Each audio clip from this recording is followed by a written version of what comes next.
are talking about Married at First Sight. I know I missed last week's episode, but honestly, y'all, didn't too much happen. Married at First Sight, Lifetime, I don't know what it is y'all are doing, dragging these episodes out, but we need to cut it. Like, we could have got through these weddings in 2 episodes, but I don't know what y'all are doing this season, but I don't like it. We should not be on episode 5 and just now getting to the honeymoons. Like, stop it. Okay, but nonetheless, we finally are picking up a little bit this episode, so I decided to come and do a review on it. And then I'll get into Real Housewives of Orange County. And then we're going to talk about Tasha K, y'all. Tasha K and her little rebuttal finally after losing the court case with, Cardi B, bitch. Cardi B lawyer ate her ass up. About to pay $4 million. All right. But yeah, let's go ahead and get into Married at First Sight, you guys. If you're new to my channel, I appreciate you for tuning in. Everybody else, drop down in the comments. Y'all know what to do. Tell me how y'all feel about this episode. You guys, I'm watching this episode and I'm looking at Alyssa and I'm just like, she remind me of Mirla. Like, she really remind me of Mirla. Like, low key, like, didn't want to do nothing, being complicated.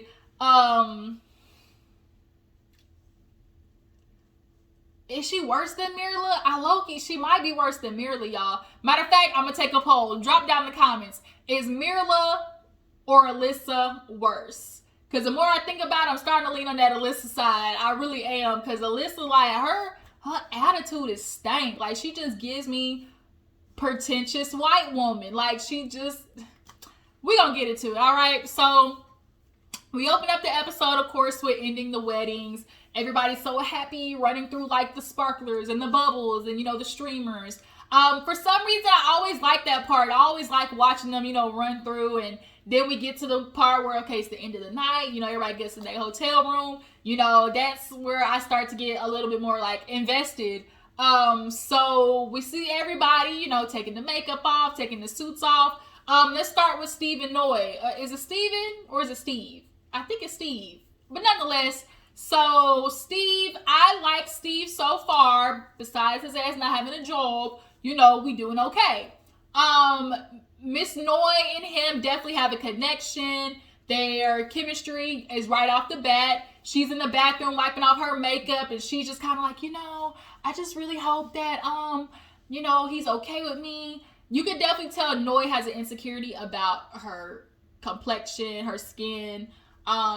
She's got whatever acne scars and she wears glasses and she's like, what's he gonna say about me and my glasses? And it's okay. No, everybody got insecurities. Hell, like everybody feels some type of way about something. For you, it may be acne scars. For me, like I have hyperpigmentation like on my cheeks. So like I'm so upset because honestly, growing up, I had good skin growing up. Like I didn't go through that awkward, phase in high school where your skin was bumpy and you had like I didn't have acne growing up, like at all. Ooh, thank the Lord Jesus, because Jesus.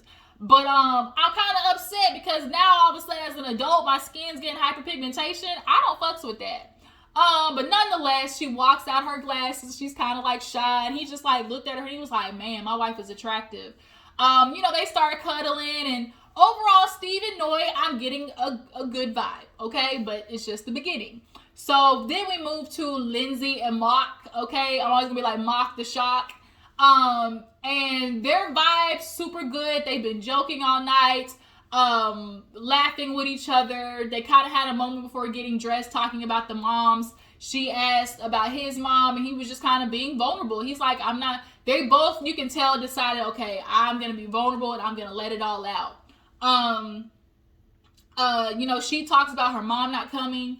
Her mom didn't even tell her. Her mom ended up, I think, messaging her sibling or cousin or something like that and talking shit about Lindsay.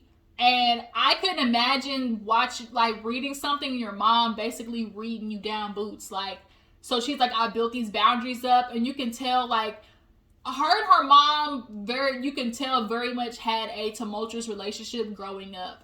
And I think that also plays into Lindsay's personality of why she's always like up and cheery and like, because people who are like that do it as defense of survival most times, of like not wanting to be down. Like people with the most outgoing personality typically are dealing with the most internal battles, and that's what I see with Lindsay. And Mark, he becomes vulnerable about his mom, suffering from depression, and they kind of have that in common. I just hope this don't cause them to trauma bond, like their relationship of always having bad things in common. But they get dressed, laid in the bed, cute so far. So then we move on to Jasmina and Michael. Jasmina is gorgeous, y'all. She just gives off just elegance, all right? So Michael got a nice body. Y'all see Michael's little arms and stuff? I said, okay, little Mikey Mike. Even though you got a big ass forehead, I call him Pinky in the Brain. Because I don't know, I just see them and I think Pinky in the Brain. Because Michael's forehead just all the way like up here. I mean, the good thing is his hairline meets all the way up there too, like, so it don't make it look any worse. Like, at least his hairline is all the way up here, at the front. And not like, hell, it's all, all about the Benjamins. He was like, you don't got a forehead, you got a five head. When you salute, you gotta be like, yes, sir. And he's like, go all the way back here. So, yeah, they were good. She came out, she had her bonnet on, her little head wrap. She was like, that's always a moment, particularly for Black women. Like, is he gonna find me attractive with this bonnet on my head or like with this scarf on my head? Like, that's always that moment. But she came out there and, him growing up with Black sisters, I'm sure, it's nothing new to him. And they were cuddling and, vibing so far. I like Jasmina and Michael so far. So then we move on to, Katina and Elijah. Y'all, Elijah, I'm starting to realize that nigga goofy. He goofy. He is the cute guy that is immature and just goofy ass. That's all I can think of. Cause they're getting ready and he's all excited. You could just see it in him. Like, he is just excited in the aspect of like, ooh, I came with this girl. Like, he is just ready to have sex with her. And he's super attracted to her. But first of all, homie, if you're gonna come on national TV, I'm gonna need your drawers to be clean. Cause why the hell did we see that oil slick on the side of your thigh? Look, Ray J calling, pick up, get you some black boxers. Cause clearly you the shitty stain, the shit stain, boxers nigga. That's clearly you. So she comes out super cute, has her little silk suit on. Or actually before that, when he was talking to the producers, and I just am watching him in the room talking about, I'm excited, I'm ready to give him my Playboy ways, I've done the out there messing with the girls and being out there like that, I'm just ready to have somebody come home to him, just ready to be with one woman. And it's like he keeps bringing it up so much that I feel like he's honestly trying to convince himself, like he's really trying to convince himself, like, I'm gonna do it, like I'm gonna have me a wife, And it's kind of like, bro, you are in for a rude awakening. So he just watching her in the bathroom like, girl, get in the bed. Like, just goofy ass nigga. That's all I can think. So they get in the bed and, so far so good. But the next morning we find out he trash at cuddling. Like, it's like, he just looks like the dude who is cute, but dick game whack. Like, he the dude, like, he just look like he busts in 3 minutes and then like rolls over and then like sucks his thumb. Like, that's who that nigga is. He rolls over, sucks his thumb, and busts in 3 minutes, and then want to look at you like, my bad. Now I gotta go over here and go to Instagram and purchase this goddamn rose I've been seeing all over the IG. Now I gotta purchase this goddamn rose because, nigga, you can't finish the job. Like that's what Elijah gives me. I feel like his sex is gonna be trash. So we finally go through everybody and we get to Chris and Alyssa, y'all. So Chris, of course, is standing out there confused as hell. And Alyssa comes in and he's like, what's going on? Like, I got a question. Did I do something? Like, it's something I said. And Alyssa is dragging this shit. I mean, it's not you. She really was giving a roundabout, it's not you, it's me type shit. And she's basically just like, I'm starting to think that maybe we're not compatible. I'm hearing things, our activities are different and the things I'm hearing.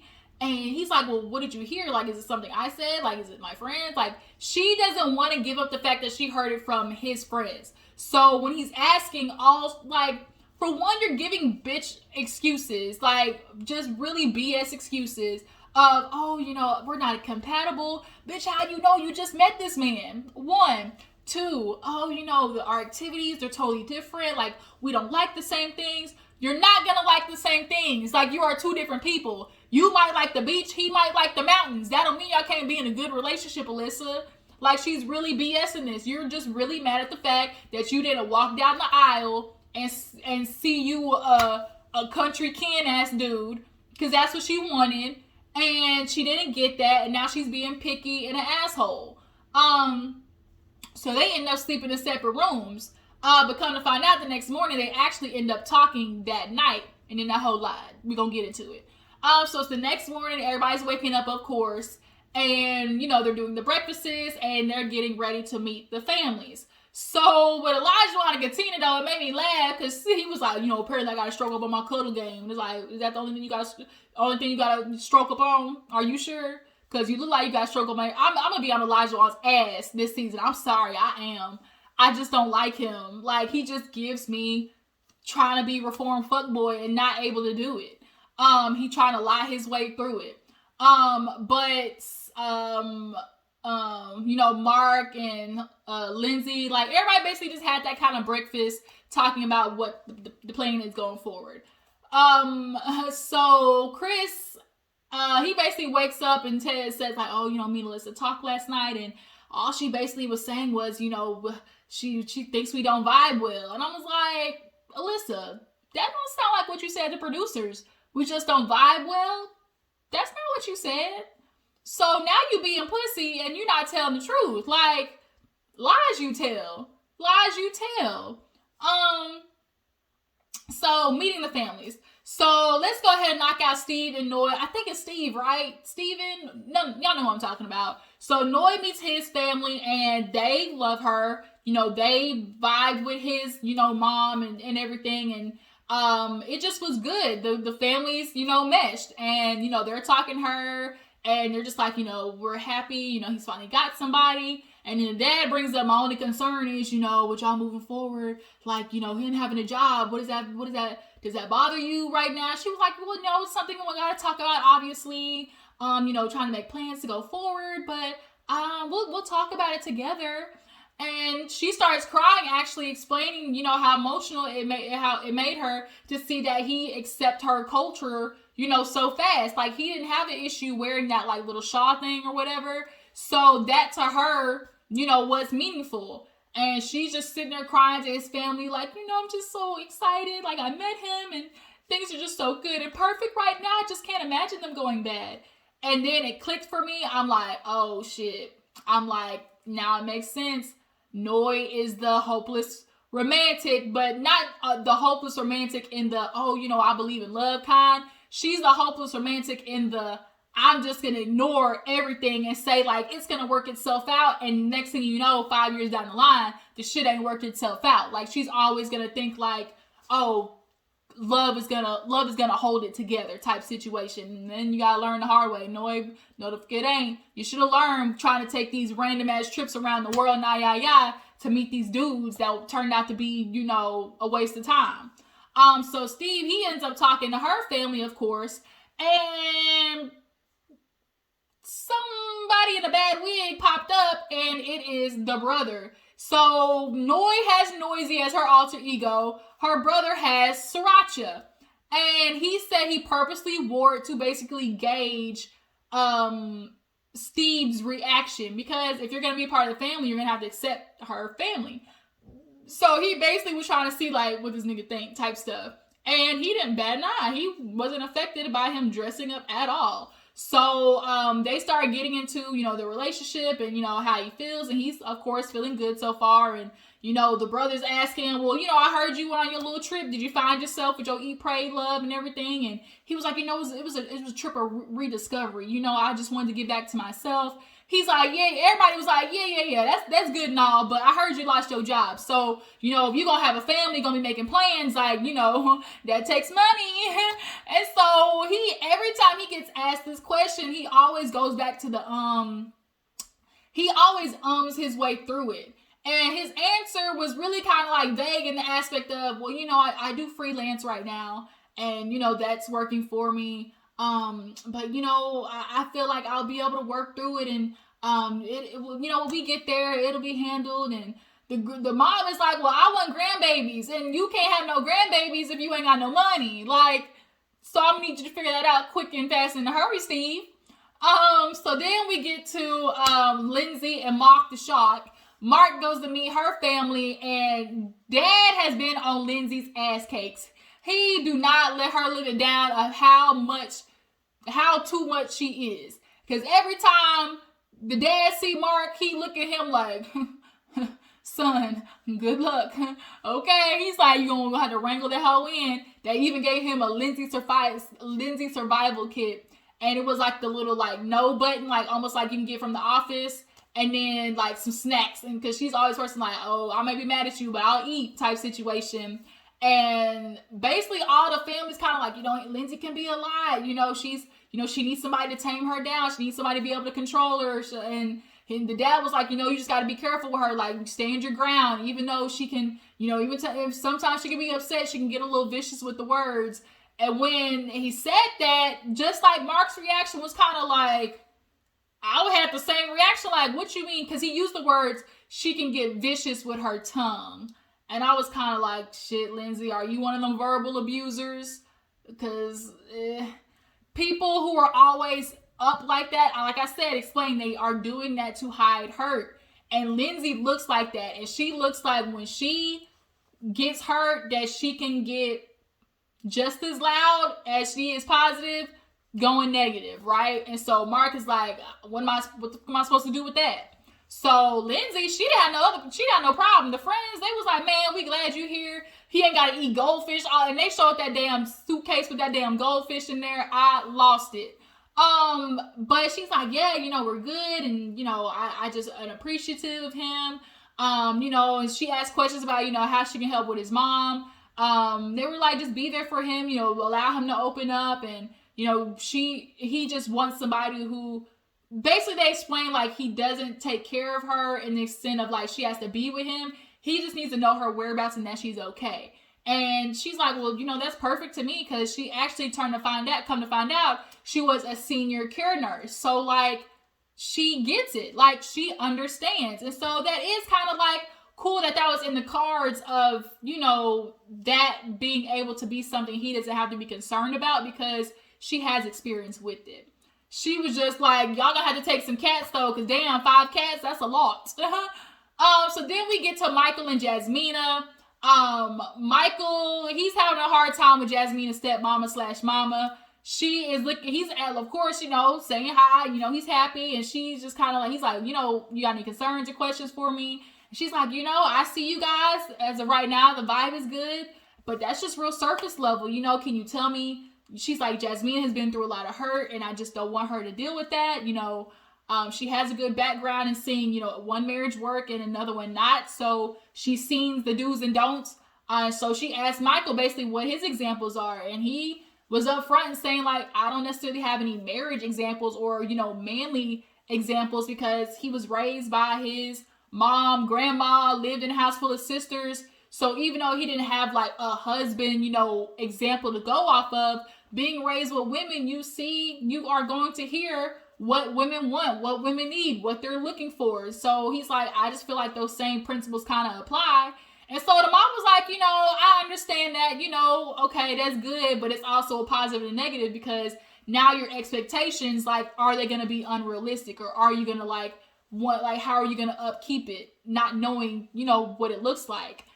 So you could tell like the stress on mama's face as far as Jasmina goes. So Jasmina, she goes to meet the sisters, beautiful baby pink dress. It was so pretty. But the sisters, they love Jasmina. Like, they immediately have accepted her in. you know, they're asking her, did you consummate? She was like, no, he was such a gentleman and everything. Like, we just talked and we're just really trying to get to know each other. She's like, speaking to get to know him, like, is there anything about him I should know? Like, how is he when he's upset? And they were like, you know, he's really kind of a, you know, like a person who always expects things to go wrong.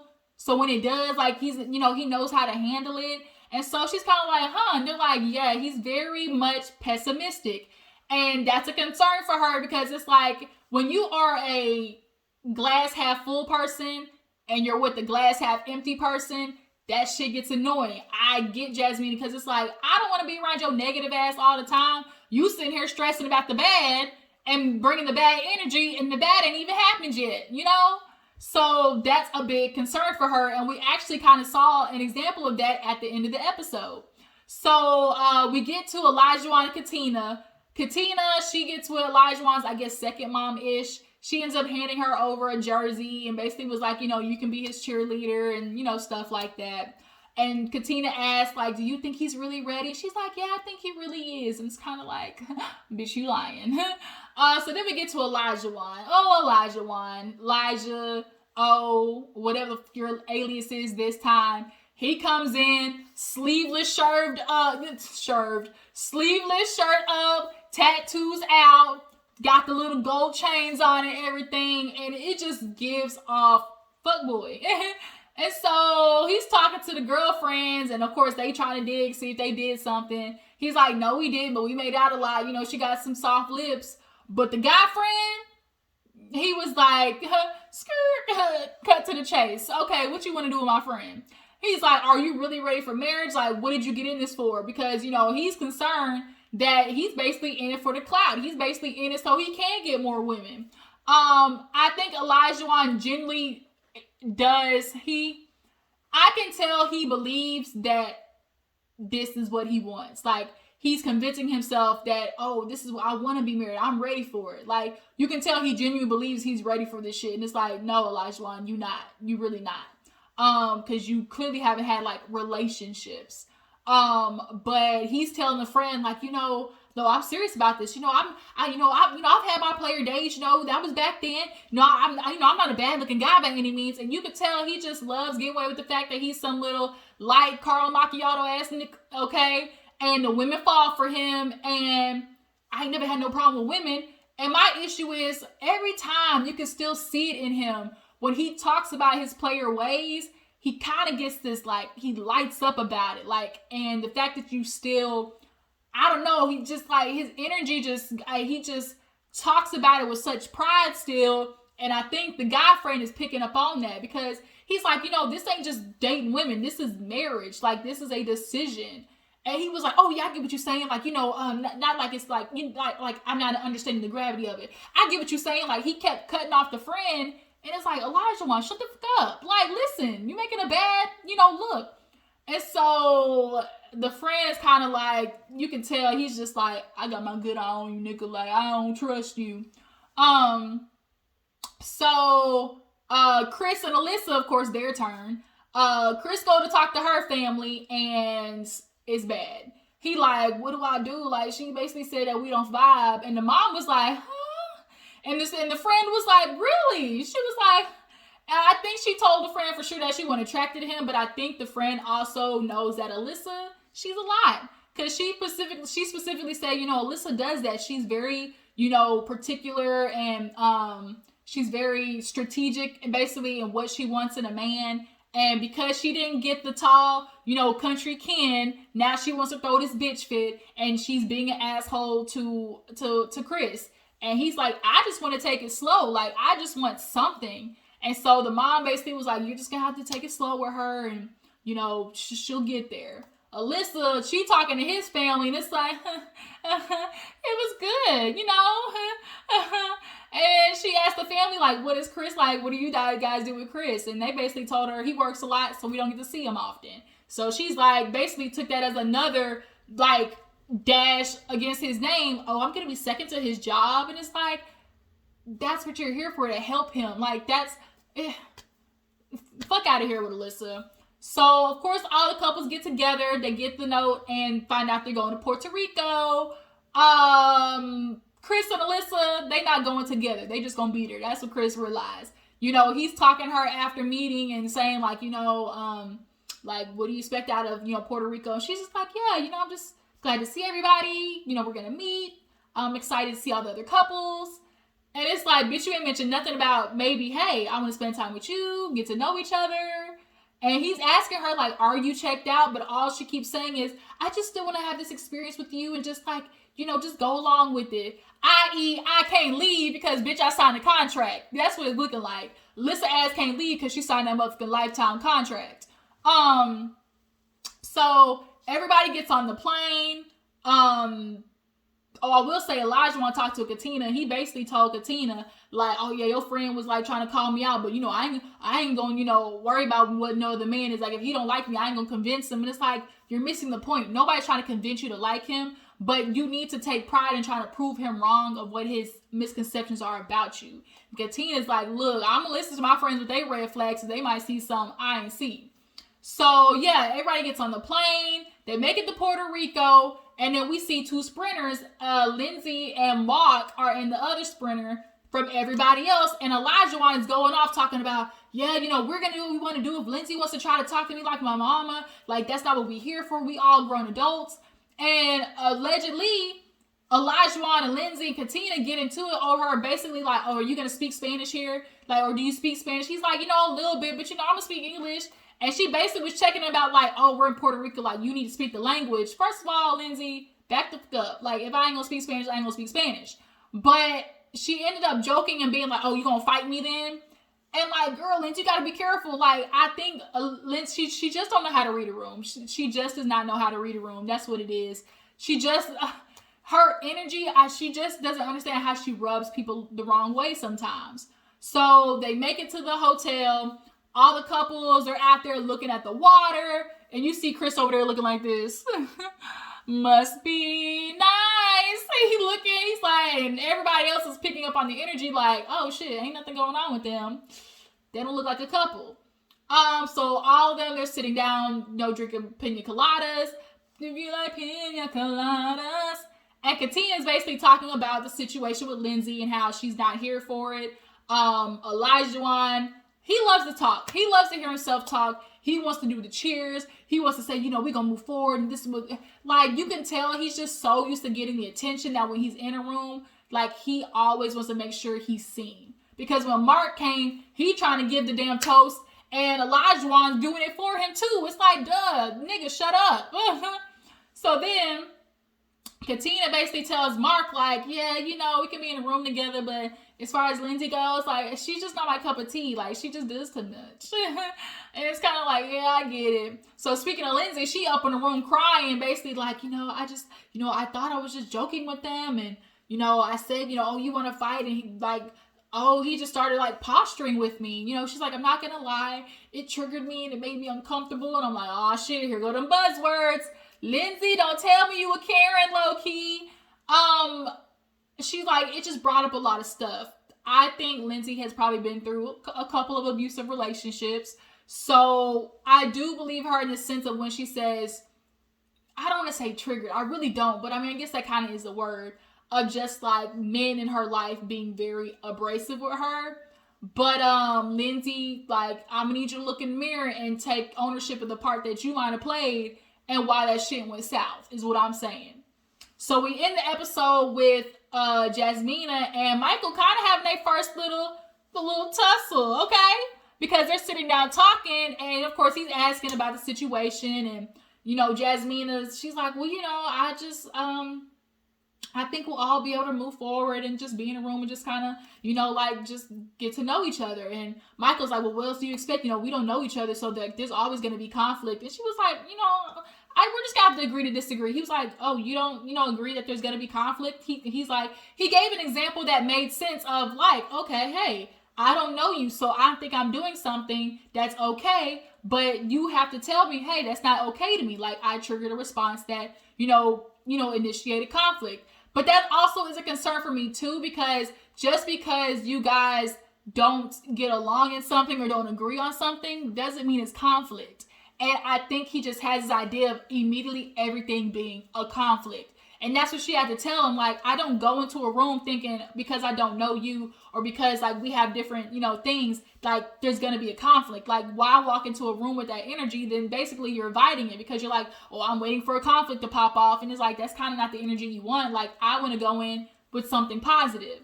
And so Michael, although he's understanding it, he immediately is going back to like, oh, but like, I don't know what it is. So like, if all of us are in the room and I, trigger you, then like then that's going to be conflict between us. And it's like, okay, but yeah, we don't know each other. Yeah, that's a learning experience, but that doesn't mean there's going to be a conflict out of that.